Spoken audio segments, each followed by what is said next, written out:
All right. So you have obviously a different past than, say, the 97 people who went to college. You want to kind of Yeah. give like a little retelling of it all? Yeah, so I was in college really briefly and I dropped out because I didn't know what I wanted to do yet and I felt like I wasn't really learning a bunch of real world skills and I didn't want to keep spending like a bunch of money. I was very afraid of like ending up in a bunch of debt for some degree. I had no idea what I wanted to do. So I dropped out and I spent a few years like trying to figure out like what do I actually want to do with my life.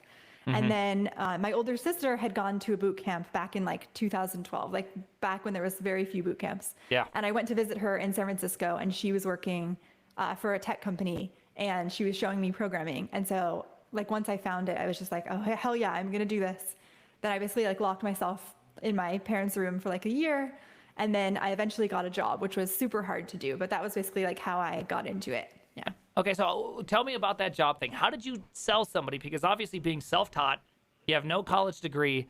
You're having to convince somebody that they should pay you, pretty epic amounts of money and take a risk on you. So how did you convince them of that? Yeah, I think that's hard, right? Because if you have a computer science degree but no experience, it's like you have this at least bare signal of like, Mm-hmm. okay, I've been at least vetted, I have some skill, and that's at least something. But like when you're self-taught, what do you have? I Yeah, did something that is very controversial, actually. Like people have gotten so mad at me on Twitter for this. But I very basically, curious. like, I was looking at the landscape and I was like, okay, it's going to be really hard for me to get a first job. Like, I have a decent portfolio, like, I have zero experience. Like, When you say it's portfolio, really can you competitive. describe that? What's a portfolio? A bunch of projects that I like scrapped together that I Okay. hoped looked okay, basically. But what I did was I pitched like 5 or 6 remote startups and I emailed them and I said, like, here are my skills, here's my portfolio. And I said, I will work for you for free for like 2.5 months. And if you like my developer skills, then we can talk about some sort of like part-time job. And if you don't, then like cut me loose. I said it in a much more like eloquent, positive way than Yeah, that. yeah, But I emailed 5 or 6 of them. So I basically did free work to get some experience. But people get so mad at me for saying this because they're like, you're very yeah, privileged to be able to work for free, which is true. But I was like living at home. I had some of my college money. I had very low expenses. So it was like for 3 months. So I got this company, City Builder, and I worked for them for free for like a couple months. And then they hired me part time after that. And then once I was like a year in with that year of experience, then it's way easier to get a job. But yeah, it's quite a spicy take. But I wanted to come on and say all my, cancelable yeah. takes. But I mean, personally, I think that that's just super creative, right? You know that it's a huge hurdle. So how can you Yeah. make it, palatable to companies? And so you went to six of these companies. How many of them said yes, or how many of them allowed you to at least come in for an interview? What was that like? Because that's I think only it's two tough. of them ever even wrote back to me because I was like cold emailing. Yeah, So 2 of them got back to me, and then one of them I went through the interview, and then the final one, City Builder, they were like, "Yes, we'll take you on," which was amazing of them because I really didn't have like much to yeah, show. It was like they were taking a chance on me. yeah, Yeah, and people get very angry about this, but it's just so competitive to get a job that I felt like that was the only way I could. yeah. That first job is really, really, really hard to get. It's really, really hard to get. Even as a college student, I got said no to by quite a few jobs before I got my first one, and it's not easy for anybody. But Yeah, that door is a lot more open for someone that says, been doing this for 4 years. Here's proof, right? And so you got in. You yeah, got in. You totally. said City Builders. Yeah, Was that the name? City Builder. Yeah, Okay. this was like forever ago now, 3 years ago. Mm-hmm. But yeah, and I think the biggest thing is like when you're self-taught, you don't have some of the CS background, but there's so many good ways to like learn it now. I actually went to a school. We were talking earlier about you doing your master's. I went to a school called Bradfield, and they're basically like a night school for self-taught developers who want to learn computer science. I only went for about 6 months, like 2 years ago, because I found it really, really hard to be like working my job, and then every night I would be like in their SF office taking the classes. But that was really helpful too. Dang. Okay. So you're going like the Arnold approach, right? Arnold was working construction, going to acting Who's classes. Arnold?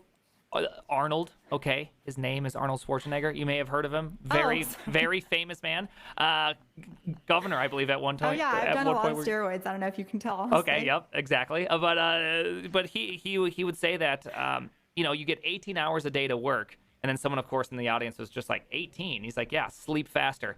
but he would go to school for 4 hours a day for acting while working Yeah. full time, while still doing 4 hours a day of, lifting all that. Like, that is very commendable to be able to recognize where you're at and put in like that. That's not easy effort. Going to, tutoring school beyond just your job, that's really hard. And that had to Yeah, be it was pretty tough. exhausting. So you did that for a year. Yeah. Did you start getting near a burnout phase where you feeling like you couldn't do it anymore?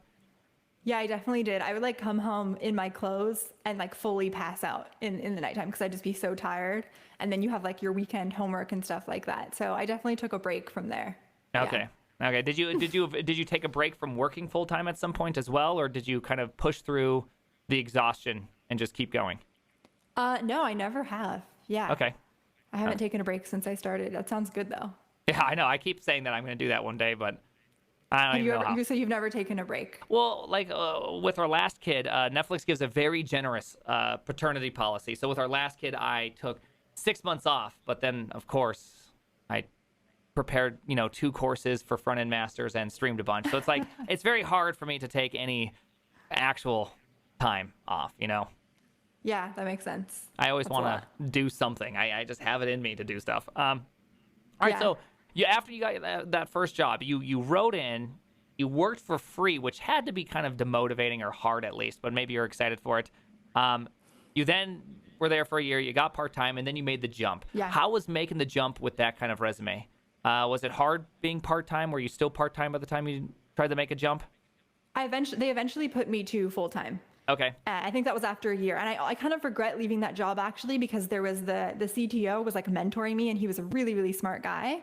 And I kind of thought, since that was my first job, I kind of thought that'll be all my jobs. Like you'll get this really good mentorship and someone will be pinging you every day. Like, let's look through the code together, all excited. And I went to my next job and I quickly realized that that's not really the case. So Yeah. I almost regret leaving. But I was full time by the time I left. And then after that first experience, it was so much easier. And I think, so I don't know, it's tricky because I don't want to encourage people to work for free because everyone just yells at me.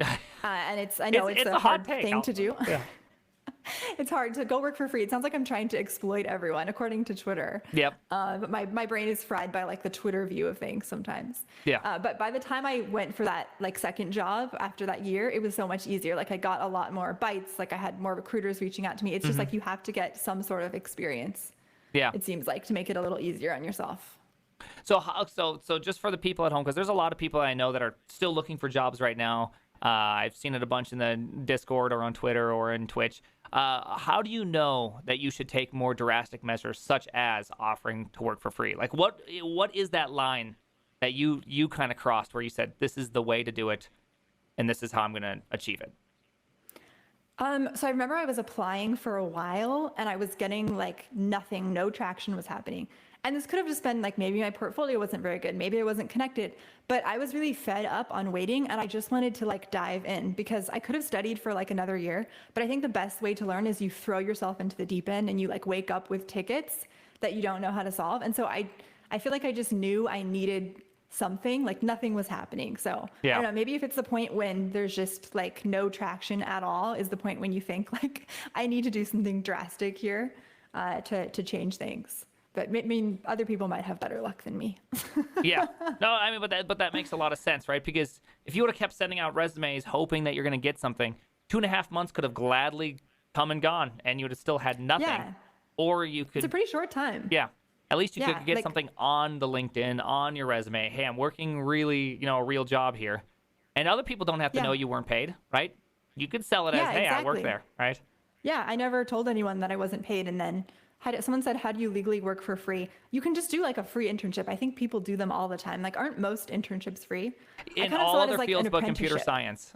science is pretty much free. Oh, I didn't know that. Okay. Yeah, computer science is one of the Yeah. few that people pay way too much for internships. I didn't know that. If you think about it though, someone was mentoring me at the company all the time. So it was almost like he was giving me free mentorship. Like I almost would have paid for that type of like a really good engineer to help me out because that's kind of hard to find. Like you have boot camps, but a lot of those boot camps are just like a TA who's only been coding a few more years than you. I don't know. Yeah.